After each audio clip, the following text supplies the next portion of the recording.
Oh, I love this song. When you're here before, Oh, I don't know the words as well as you. can look you in the eye. Hi. You're just like an angel, Matt Stewart. Your skin makes me cry. I know the next part. You float like a feather in the beautiful world. I wish I was special. Special. You're so So funny, very special. but I'm a creep. I'm a widow. What's up, Matt Stewart?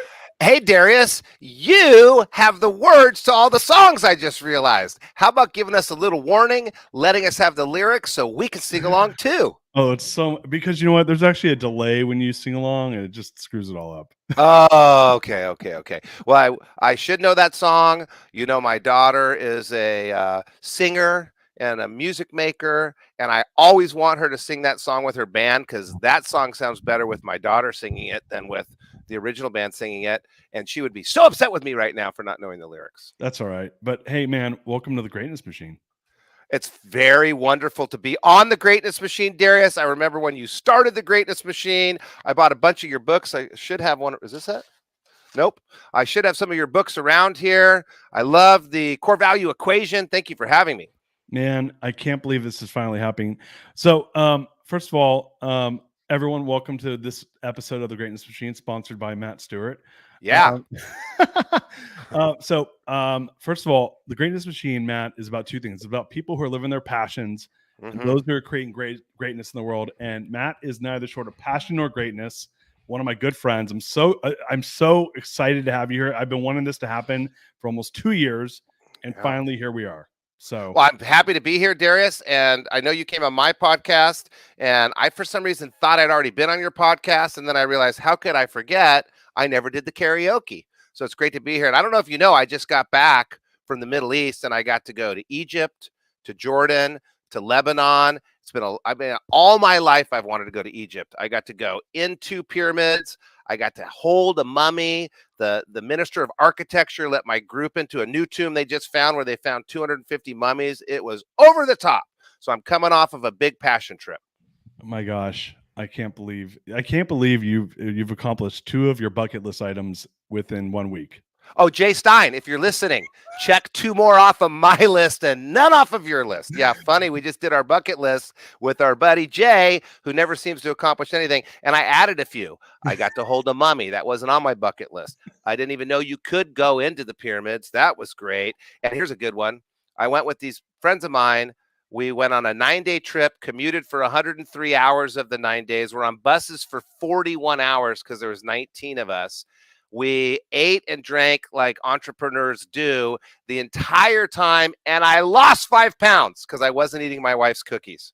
Unbelievable. Everybody else gained weight. I lost weight. Matt Stewart, you are a scholar and a gentleman.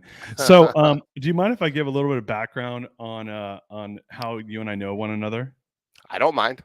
Okay, perfect. So, I met Matt actually. I think I mentioned this to him. I met him about 13 years ago in 2009 in San Francisco at an EO, Entrepreneurs Organization Global Leadership Conference, and we were having dinner on the bay, like on the bay, right overlooking the Bay Bridge. That killer restaurant, yeah, really cool restaurant in the marina. And little did I know. So first of all, Matt was the global chair elect, meaning he was going to become the global chairman the next year, I think it was, or the year after. So he was in line to become a global chairman of this massive entrepreneurs group called EO, and I got to do it because we were the host city in San Francisco. I got to meet him, and I first I was like, man, this guy is an asshole. That's not my typical first impression, or maybe it is.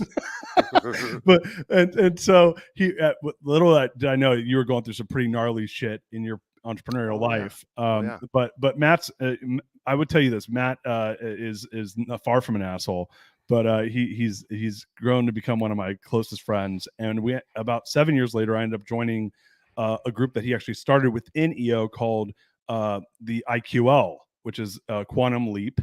And that's for large organizations. They're private forums. It's a regional forum that meets once a quarter. And I actually joined his forum. And it, I'm going to say this, I chose the song Creep because he and I are kind of weirdos ourselves. And there was a kindred spirit. I will tell people there's a couple people in my life who are my. I'm throwing a yellow flag. We're not weird. Everybody else is. We're normal. What's wrong with the rest of the world? Exactly. But no, Matt's like one of my spirit animals. I was like, man, this guy's a fucking awesome guy. He's done some amazing things in business. And more importantly than that, he's just a genuinely like good human being. And so, man, when I started the show, I was like, oh, I got to have Matt on my show. I mean, like, this is going to be ridiculous. If anyone gets us in a private, like outside of the like public circumstances like the show and just hanging out with me and Matt, they're like, it'd probably be a little bit overwhelming for a normal human being. I would assume that, but there's a lot of energy there. But I started saying to my team, I'm like, hey, we gotta get Matt on the show. And they're like, yeah, we can't schedule him.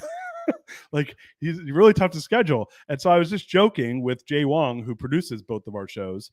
And I said, yeah, like Matt's going to be on my show. I gotta go get ready for the show. And he's like, Matt hasn't been on your show. I can't believe that. Like, you two definitely have to do a show together. I said, listen, believe it or not, Matt has been the hardest person for me to schedule. But here we are, man. Finally. Well, what happened was, Darius, I had an early retirement and it didn't work out. So my partners and I weren't really focused on our business as much as we should be. And then I had to refocus. And so you know how it works. You dive in. So I have been working a lot, and then COVID hit. And I had this period of time, and I'm very sensitive to everybody that suffered from COVID. I didn't get COVID for 2 years, and I did have some friends that didn't make it through COVID. There was one benefit of COVID to me, which was no traveling. And then as soon as COVID let up a little bit, my travel schedule's gone just completely bonkers. I have 3 Fridays this whole summer that I'm not out of town or doing something. Traveling for work, traveling with my family. So I'm glad to be on the show finally. It probably was due to lack of my effort. I apologize, but it's great to be here. I know the show's been doing great, and I know people love the core value equation. Thank you, my friend. So do you mind if I do your formal bio? I want to give you your formal bio, and then we'll dive right into this is my favorite part, Darius. Go. It's so sexy. Don't sell me short. Matthew Kennedy Stewart. I love that your middle name's Kennedy and it's your daughter's name. Is co-founder and CEO of National Service Group NSG, and they operate CollegeWorks Painting, Empire Community Construction, Home Genius Exteriors, and SMJJ Investments. So what that means in plain English is he runs a big ass company, and we're going to be talking all about that. And this is a company he founded decades ago with his partners. So from a really small Southern California company, NSG has grown into an international company. They have offices all throughout U.S. and Canada. He serves on the board of directors of several organizations, in addition to his role at NSG. And in the past, as I mentioned earlier, he was the chairman of the global board of Entrepreneurs Organization, which is one of probably the most successful entrepreneur groups in the world, if not the most successful entrepreneurship groups in the world, with more than 142 chapters, over 14,000 members across 46 countries. And he is the host of the Edge of Excellence podcast, where he's helping young college-age kids find their passion, something I know you're really passionate about yourself, my friend. So, man. Yeah. And a little side note, Kennedy, because my grandfather's name was Edward Kennedy. He went by Ken. I named my daughter after him because he passed away on the day I graduated from high school. So I decided the day I graduated from high school, I love kids, that one day if I had a daughter, I would name her Kennedy. She works in my office now. And really? while I was on my trip, I got a text from her, videos of her working. She says, I put big labels on small envelopes. I got a 4-word text. Your job is easy. Like, you're not doing my job, Kennedy. You're not doing my job. Yeah. You're like, guess what, honey? The reason I'm doing my job is so I don't have to do that job. Yeah. So, man, look, you've been an entrepreneur for your whole career, more or less. Like, why don't you? I'd love for you to kind of tell us your origin story. Like, what got you into becoming an entrepreneur? Tell us take us all the way back. Matt. Okay, lack of employability. So it's funny that you say that we're different. I don't think we are. I mean, I think that there's 2 types. There's the buttoned up, tie wearing, entrepreneurs and CEOs that people may equate with the role. And then there's the rest that are kind of like us, hard charging, drivers, visionaries, a little bit crazy, because you have to be crazy to put your whole life on the line. And like I said, I just got back from this trip with some of my closest friends. And one person said to us that I don't think most people could keep up with this. Going from 6 a.m. till 2 a.m., sleeping 4 hours a day, eat, drink. I will say a lot of entrepreneurs drink too much, but just go, no time to rest. And I think that's, a lot of people figure out they're entrepreneurs from that. And in my case, I had a lot of jobs and I got fired a lot. And, I look back, I think I was bored, which is an excuse, but I was bored. I know I was arrogant. And my entrepreneurial journey started when I went to work for this Student Works painting company to learn business so I could be a lawyer. And so I wanted to learn how to run a business so I could be a partner in a law firm. I had a whole plan. It takes 14 years to be a partner. I wanted to do it in 7. If I learned the management side, I could manage a law firm, blah, blah, blah. But what happened was I realized I hate school. I don't like compliance. And school for me was a lot of compliance, putting things in terms that the professors liked, not what I liked. So I was having a hard time with school. And then I did this business thing, and I grew up in New Mexico. There wasn't a whole lot of entrepreneurship that I was surrounded by. And I went, whoa, what's this business thing? I had no idea that you could take, people wanted me to be a lawyer because I had the gift of gab. Well, that's sales. So I could apply that to sales. I'm a people person. I could apply that to management. I'm an avid learner. I could apply that to rapid growth. So I went and worked for a company that taught me how to be an entrepreneur. And then these 2 guys that are now my partners said, hey, you should come back and be a leader in the company. And I remember saying this to my partner, Jay. I said, hey, I don't think you want me, dude. I think all my jobs that I did this summer, they're going to fall apart. And he said, that's why I want you. And that's why I know they won't. And I would keep checking on them and they never fell apart. And he was right. So the company fell apart after I joined as a district manager. These 2 guys, Jay and Spence, went off into the mortgage world and needed somebody to take over their company. Me and this other guy said, we'll take over our company. We're going to buy it from you. And we went in to raise money, and we went to the best man at my parents' wedding, and he just shut us down. And we were having a hard time raising money. And the guy said, we're not selling you the whole company anyway. We'll sell you half. And it was through sweat equity because we couldn't raise any money. So basically I was in the right place at the right time. 2 years or a year after my first year, it fell apart. These 2 guys were 2 years older than me. They took it over. They needed somebody to help them run it. Me and this guy, Jeff, were there. And I remember being at my partner's Jay's house, and we had this College Works bit. We had to change the name. So we had this College Works painting business. We loved it. We were going to get to 10 divisions, each doing $1 million. We'd have a $10 million business. We were going to be a national company. We were a group of people. We were going to do other services. And since you said I was sponsoring it, I changed my mug.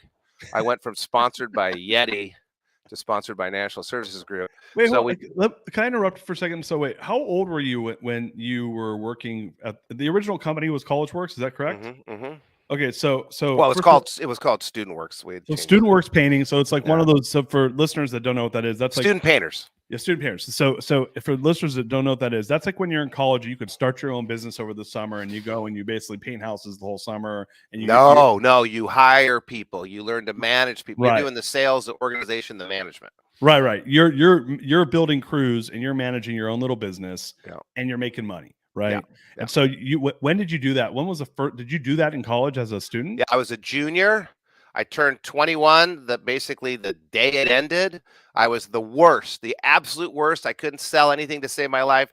Very rarely do people do as bad as I did. I think I did 25 bids, sold 0. First job I sold was $462, and I discounted it. Still, Alan Gaines is the guy's name. I tell the story about him all the time.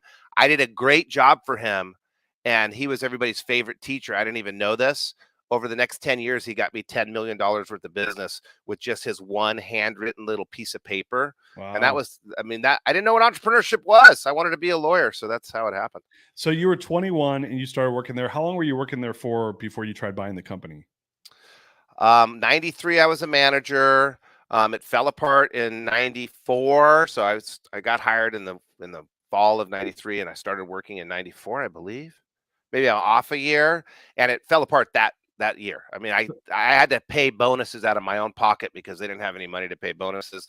These other two guys restarted it, and they hired me and this guy Jeff as district managers, and it was 2 years as a district manager before they had to leave to go to a better offer. And it wasn't a very profitable business, it wasn't a very big business, so they kind of said, hey, will you run it, like I said, and we said, no, we'll take it.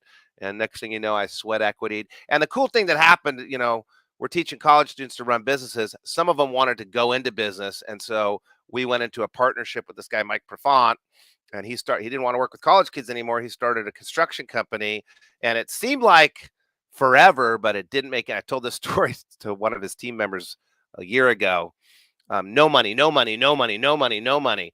And romp, it just took off. And it really took off because of my partner Jay's strategic decisions to go from painting buildings to rebuilding buildings in the recession. So we kind of doubled our job size because we took all the wood and the roofing and everything else as part of the job. And that kind of carried us through the recession. And we started quite a few businesses just with people that work with us that wanted to keep working with us. Most of them haven't worked out so well, but a few of them have. And we're, one big happy family. I've been married to my business partners for longer than I've been married to my wife. And I wouldn't be married to my wife if it wasn't for my business partners telling me what an idiot I was. And then I should, they basically coached me on the dating game because I was a horrible, horrible dater before I met my wife. So you ended up leaving the business because it kind of blew up, and then went with Jay and those guys, ended up sweat equitying into your ownership in it. And the business then, like at that point, like how big of a business was that? Maybe 1 or 2 years into you taking when they left and you guys kind of took over. Yeah, and I used to know the numbers pretty well. Ballpark. I mean, it was like 1.6, and we had they left. I don't remember when they left. They only left for 2 years. They came right back. Yeah, no, I know. And we were working together. They were off they were a little bit of coaching us. But when they left, maybe we were 5 million, and then Jeff and I, we had a hard time getting over the 10 million mark, and it was 7 million, 7.9 million. Then we jumped to 12, and that business grew, and then we missed the S curve. So we're regrowing that business with a little bit of a different strategy. And then we started the Empire company that's just been straight up thanks to the team there. And we have a new business. We took the College Works business and kind of cut it in half and put a new brand on it on the East Coast. And now we've got all our levers going up. And you know how sometimes you're like, you got one up, one down. They're all kind of going up, any construction company is right now. But we've got 3 very strong businesses right now, blessed to say, and we're having a good time. Are you down to go over like ballpark numbers of how big you guys are, or do you guys keep that private? We tend to keep it private. Okay, no worries. We tend to keep the companies not linked together, so I've already broken it.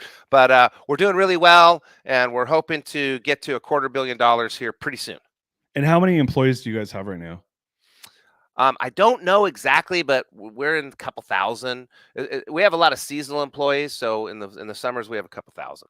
Right. So for listeners who are in the earlier stages of entrepreneurship, Matt's kind of you're being humble right now, but basically he grew a company from $1 million to, like you said, his goal is to be $250 million.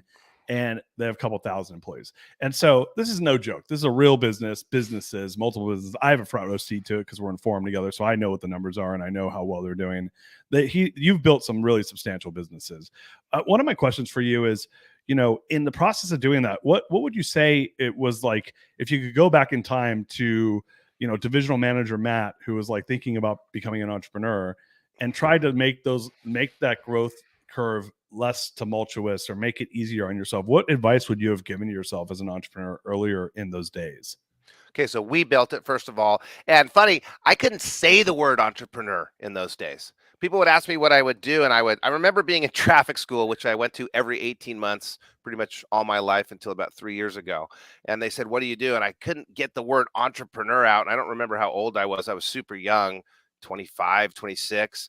They're like, what are you talking about? And I remember being on this charity board, and I told them how old I was one day, and I've been on the board for like 2 years, and they're like, and they thought I was 40 or something, and I was 30. and they couldn't believe it. So I stumbled into it. I didn't know I was an entrepreneur until maybe 5 or 6 years into it. And what's an entrepreneur? They're risking their money. They're not taking paychecks in the beginning, and they're organizing people around an idea. So I mean, my lessons came from mistakes I made. So what I see a lot of entrepreneurs do, as soon as they're successful at something, they start something else. And I learned the value of core competency. And I think when you're in your 20s, you don't have a core competency, and you shouldn't focus on one thing. You're fishing, put a bunch of lines in the water, see which one works. If you're doing something that doesn't work and you want to change it, you can get a new core competency. At 50, I'm set. I'm good at taking people and helping them learn what it takes to be successful in running businesses. That's what I do. And that's happened over many, many years. But if I was gonna look, I'd say, well, I deal with, you said college age people. I deal with a lot of people in their 20s. And I would say, one, be patient, this generation. And that may apply to all of us, but they're so impatient to just be successful. And I was impatient. And I look back, my partner Jay Spencer was a better speaker, and Jay had a bigger network. And I wanted to have a bigger network and be a better speaker immediately. Well, I'm a better speaker now, and I have a bigger network now, but it took a long time, and it took the right reasons. And I love your core value focus.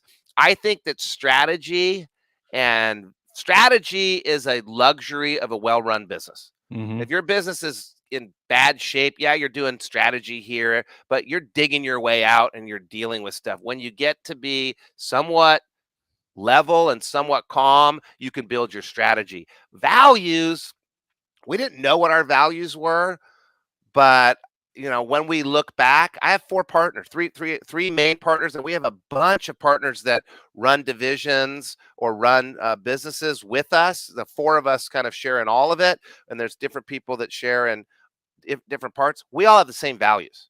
So our personal values are the same as our business values, and our business values and our personal values line up. We have a no asshole rule. We don't work with assholes. And you have an asshole in your partnership or an asshole in your business, you can't keep going. Now, I will say that I was an asshole. I will say that my partners and I didn't know each other very well, so we would second guess each other and didn't trust each other. Back to patience again. So I think patience, focusing on values, even if you don't know what they are. I wish that we didn't all have the same DISC score, and we had some C's and S's in our partnership, and late in life we were able to bring those people into the business. But everybody said you'll never succeed with your structure. You'll never succeed with 4 CEOs. You'll never succeed with what you're doing. But we did, and I think it's 29 years. I think this might be our 30th year coming up, dude. You because just of values. Yeah, you just basically, like, I was going to go there. I said, because I think that's one of the biggest accomplishments out of the whole thing is you've been in a 4 business partnership for almost 30 years. I mean, I've been an entrepreneur for 22 years, and I've gone through 3 partnerships, and partnerships are hard.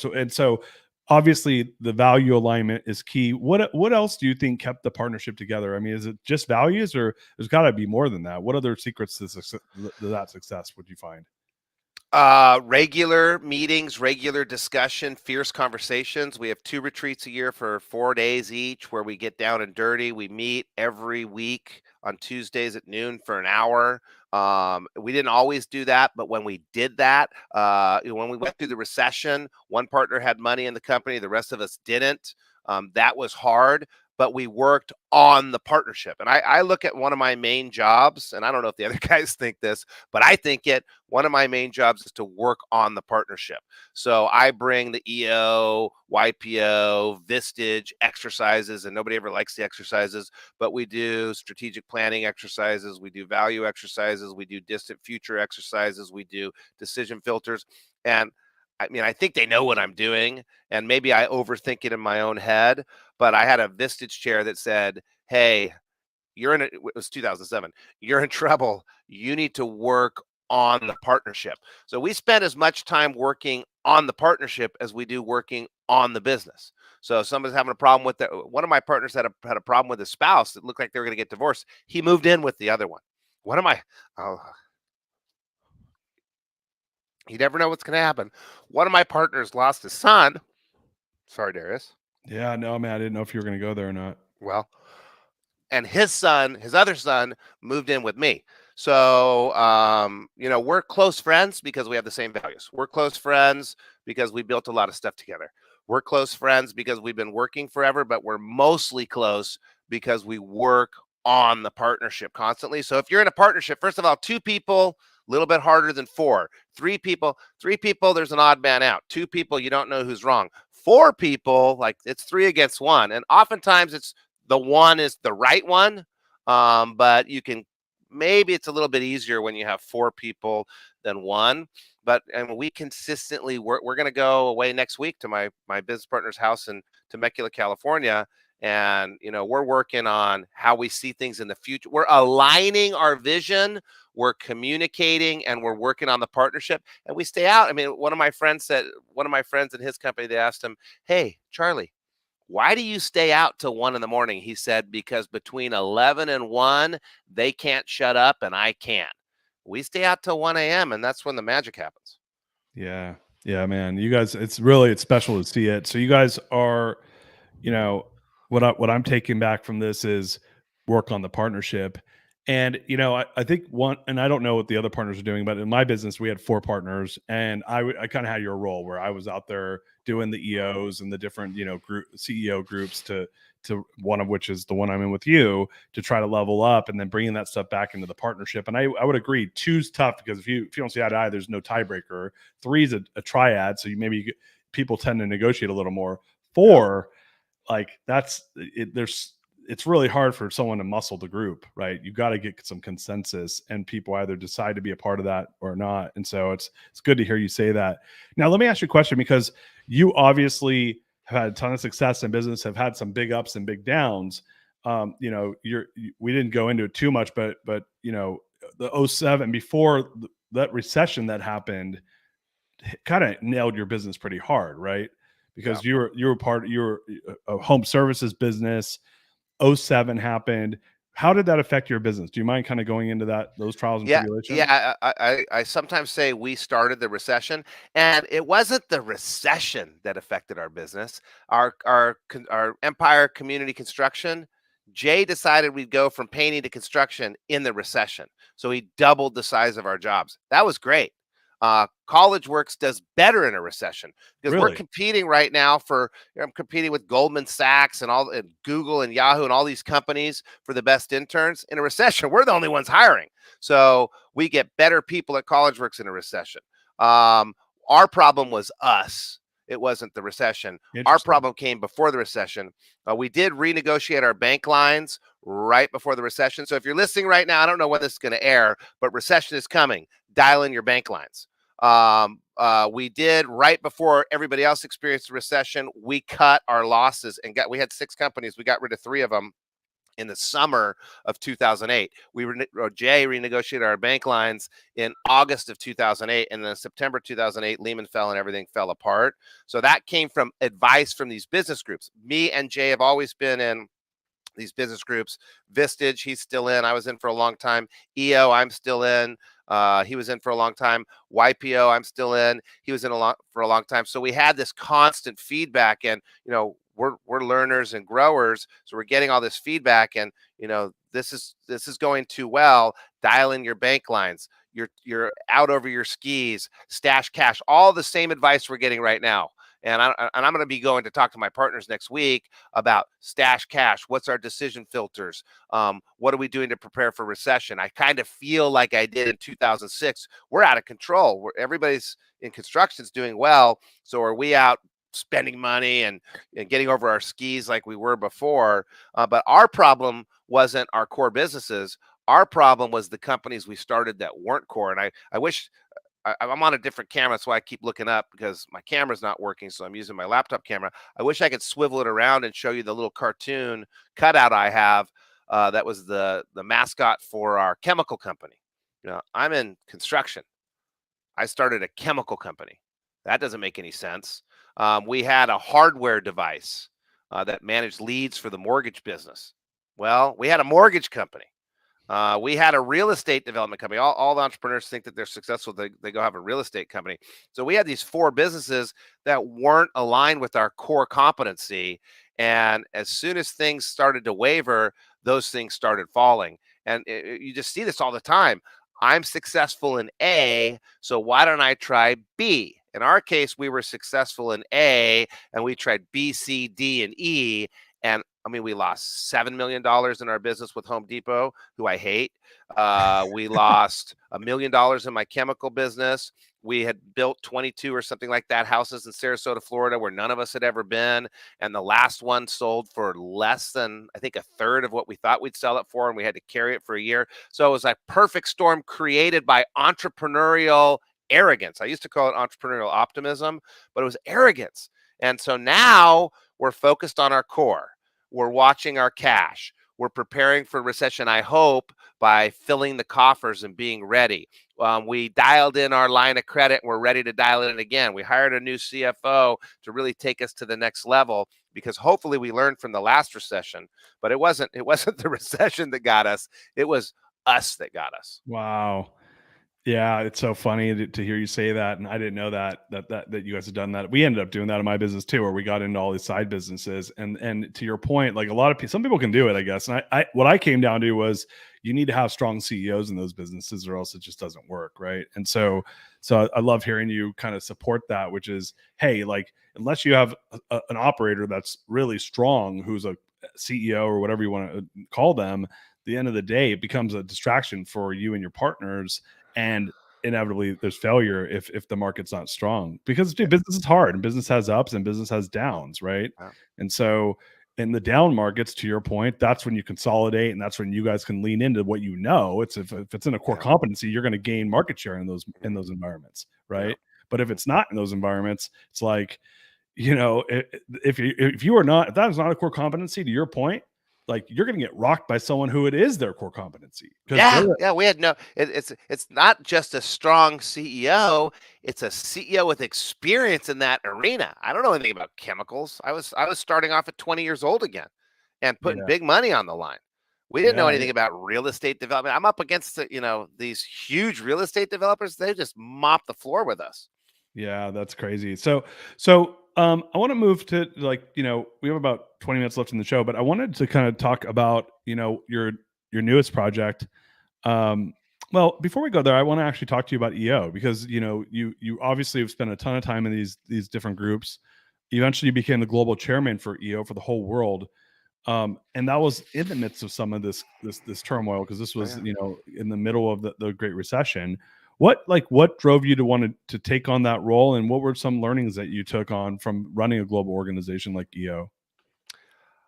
Drove me to take on that role. That's interesting. I was chapter president and we did really well. And then I was invited on the board, and then we folded the board. We had a vote and it was 40 people. We basically fired all ourselves. And then I was invited back on the board again. Um, I guess what the driver was how much I was learning. Everything I learned about being a leader, I learned from EO. I learned from working with other people. I mean, I was a shitty leader, and I keep catching myself falling back into talking, not listening, and managing, not letting people manage themselves. And I learned how to, working with volunteers, and I learned how to kind of uh, lead a group of, I almost said equals, but I was a 27-year-old kid. So lead a group of people that were more capable than me by practicing. So I learned so much in my EO roles in the chapter. I just knew I was going to learn so much more in my global role. And I did. I mean, Bob Strayed, my board book that I use for my companies now is a mimic of Bob Strayed. Every board I've ever been on, I quote Bob Strayed. Committees not present, and I'm misquoting Bob Strayed. Committees propose, boards approve, staff implements. So don't interfere. I saw some really bad examples of people meddling and not letting people run. So I was so excited to just learn and grow from the experience. And that's what, I got out of it way more than I'd ever thought. I went from, probably a pretty bad leader to a pretty good leader. I went from, not knowing how to interact at all with peers to being really good at it. I remember my business partners, I kind of got fired from running the operations at our company because I sucked at it. I was in everybody's face all the time. And then after this experience, I was really good at it. And now, all the boards I sit on, I become chairman of, and we have all this success. It's because I let people do what they know how to do. I'm not going to come in and, like, I was a chairman of the school board. I'm not going to interfere with the educators, but I saw other people before me interfering with the educators and administrators. Set goals with them and cut them loose. So I think I was really motivated to learn, and I got what I was motivated to get. I love that, man. And so now, like, you're into this like later season in your career where you have this large business. You are, at a mature level where you've learned through these mistakes, and where you have, where you're getting ready to get ready, right? And doing it so thoughtfully. One of the things I talked to you about, and that I think is a really cool project that you're working on, is the what's next, right? And I think a lot of leaders, as we kind of hit that season in our career where we've built the business we always dreamed about building, and in your case, it's a business that your goal is to hit $250 million in revenue, and you're probably near that horizon to a certain degree. But now you're working on what's next. And this, I'd love to talk about the podcast, The Edge of Excellence. So my understanding is you have a passion for helping young college-aged people find their passion. Talk to us a little about the podcast. Where did that passion come from? I'd love to hear more about that. Okay, again, from failure. So it seems like a theme here that there's failures that I try to work around. So I wanted to share, it was actually the DISC. I wanted to get people to understand DISC because my wife picked the wrong career. And if she would have just taken a DISC, she wouldn't have. She was in sales. She shouldn't have been in sales. My brother-in-law, her brother, worked for me in sales, and it was the wrong career. He went off into project management and has just thrived. Did a DISC test. He's perfect. So I wanted to spread the DISC thing around. And I learned that in EO, by the way. But I couldn't get Wiley to give me free tests. So I was going to build a website. That didn't work. And then I have all this IP, and I started noticing I was helping my friends' kids and my kids' friends figure out their careers, like a career counselor. And then I was helping my friends' kids and my kids' friends get into college, like a college counselor.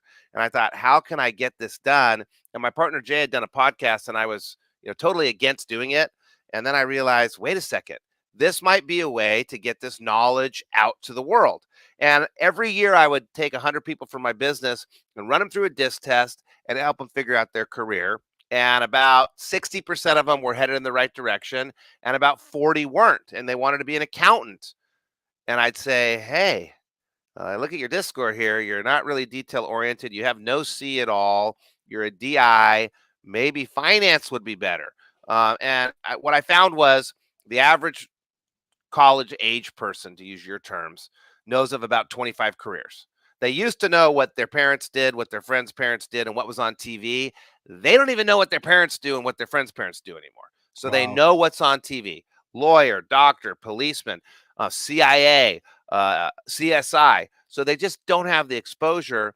So I started working with this one-on-one, and I had this little system called wormholing, where you're just reading job descriptions and wormholing and understanding your DISC score. I thought, how could I get this out to more people?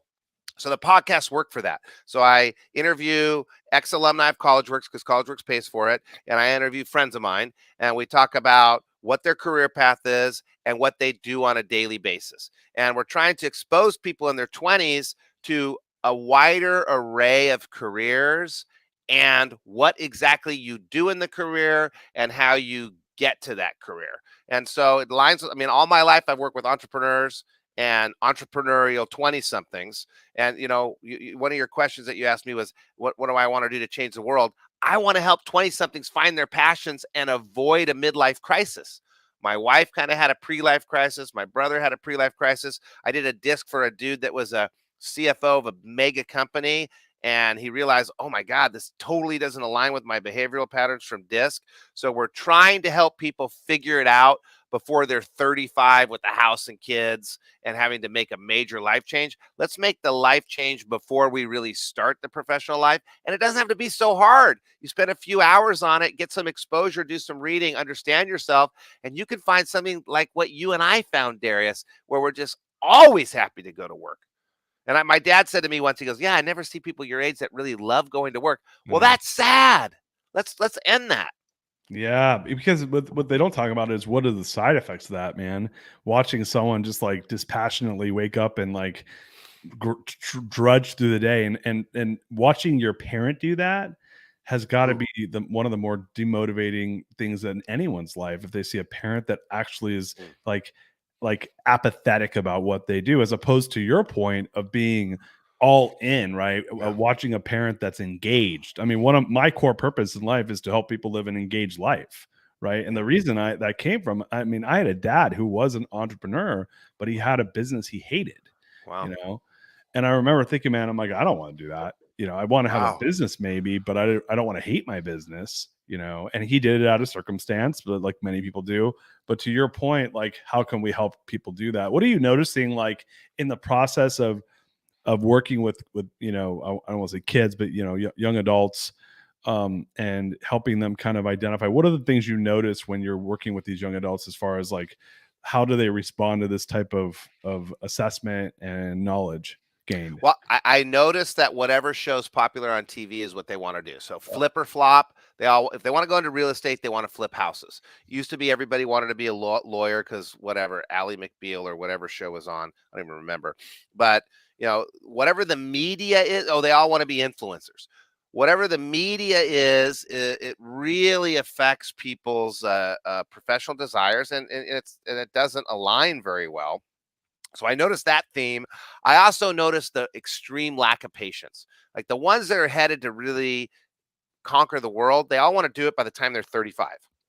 So a lot of my shows, I'll have people on that are retired. And it's like, okay, you're retired. What do you do now? Oh, I have another business.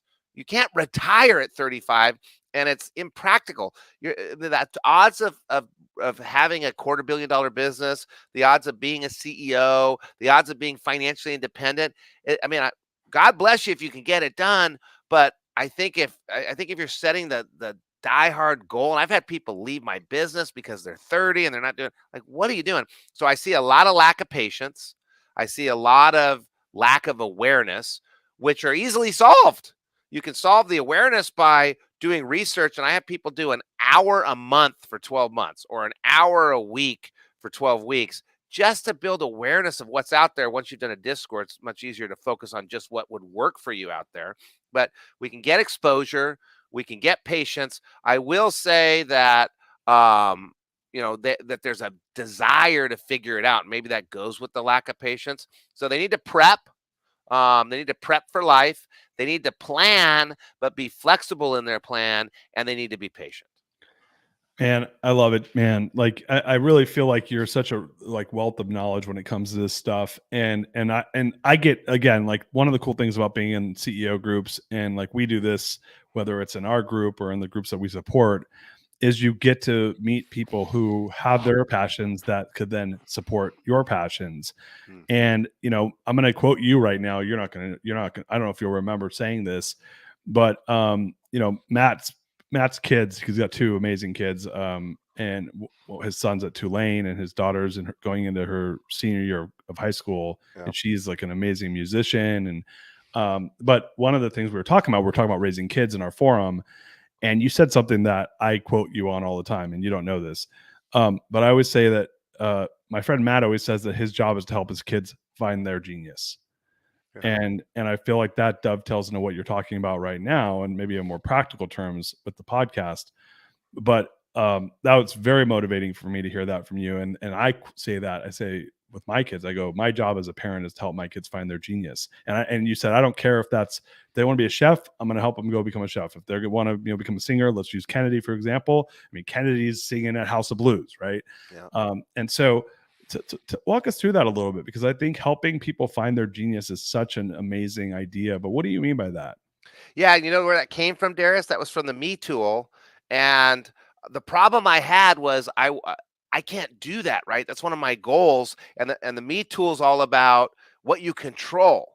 So I can't control the outcome. And I forget what it used to say. It was my kids find success or something like that. And someone pushed back and said, you can't get your kids success. So I want to be the best dad I could ever. And I've already missed that boat. I made enough mistakes, and I know I'm hard on myself. My dad and my mom, I think, did the perfect job, and I don't know how they did it because I was such a pain in the ass. But I want them to find their passion. I want to find their happiness. I want them to develop work ethic. I want them to find their genius. So I guess again, it comes back to patience. Like my daughter's working here right now. Why is she working here? Because she didn't get a job, and I told her she had to work here. We don't pay for their summers. And so she had to get something. She came here, and I don't know. I don't know how does she like accounting? Does she like HR? I don't know. She's 17. Nobody knows. So you're supposed to figure your stuff out. I want to expose them. I want to expose them to the real world, not the bubble they live in. I want to expose them to different careers. I want to be patient. My wife's very artistic, and it's carried into both my kids. My wife's cooking with my son. My son was making, I don't know what the hell he was making last night.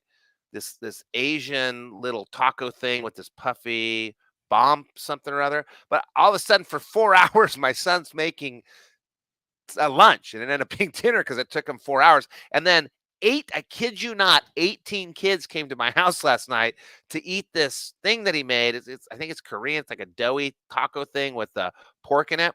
And you see him slicing this. Like, maybe this kid's going to be a chef, but he's also artistic and he loves clothes and he used to sell clothes. Maybe he's going to be a clothing designer, but now he's working at an interior design place and they love him there. I don't know. He's 20 years old. So I like to use my wife to make me more patient and expose them and encourage them and let them know I'm backing them. Because I mean, I think happiness is the most important thing. And, I love my job. You love your job. I get when you were talking about watching your parents hate what they do for a living, I couldn't even contemplate that. And so, I mean, I think being a parent is the hardest thing that you ever do with the least amount of instructions. I think being married is the second hardest thing you do with the second least amount of instructions.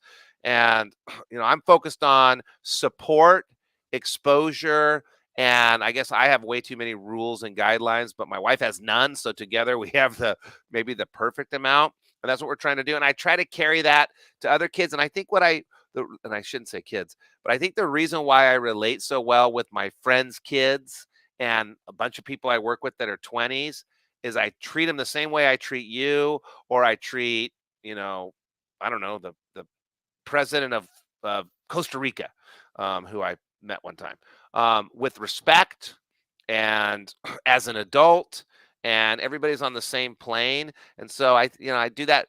Someone told me as you evolve through your parenting, eventually you become their friend. And I've always resisted that, but I see myself kind of treating people with respect, so then they're more honest, and then we can help find passion and happiness together. Oh man, you're the bomb. I love you, man. And I really appreciate, I do. I appreciate everything that you stand for, and even the stuff that that I don't stand for, because everybody makes mistakes, Darius. Yeah. We don't live our values every single day. Right. Even the things that you don't stand for, that I don't stand for, that are fun. Yeah, me too. Yeah. What, I guess, we're rounding up the last few minutes of the show here, but for you, you're at this part in your career where you've been doing this for half your life, if not more. And, what would you consider, like 10 years from now? It's 2032. Where do you want to where do you want to be? Like, if you were to kind of like spell it out and the gods make it so. Yeah, I've been married. This year I will reach married longer than I haven't been married. I've already passed my partnership longer than they've had more than half my life I've been in my partnership. I have that goal sheet that you and I talk about all the time, the Me tool. So, everything starts with best dad. So I want, in 10 years, I want my kids to feel I did a great job and I've done everything I can to be the best dad. Always second best husband. I want my wife to feel that I've been learning and growing and developing and being the best husband. third thing, best friend. That's what I can give. I've got a lot of friends that have a lot more money and a lot more success. But I want to be the one that people look at and say, nobody ever beat Matt as a friend. And those are most important for me. I do see an exit in our business coming up. And so we're going to work diligently for that. And then I have to learn a whole new life of what to do after exit. And I want to keep laughing, dude. I just spent 9 days traveling with my friend Sean Baldwin and a bunch of other buddies. And we laughed for 9 days straight. So I want to keep laughing and keep learning and growing with the people around me. And I don't see my life changing much.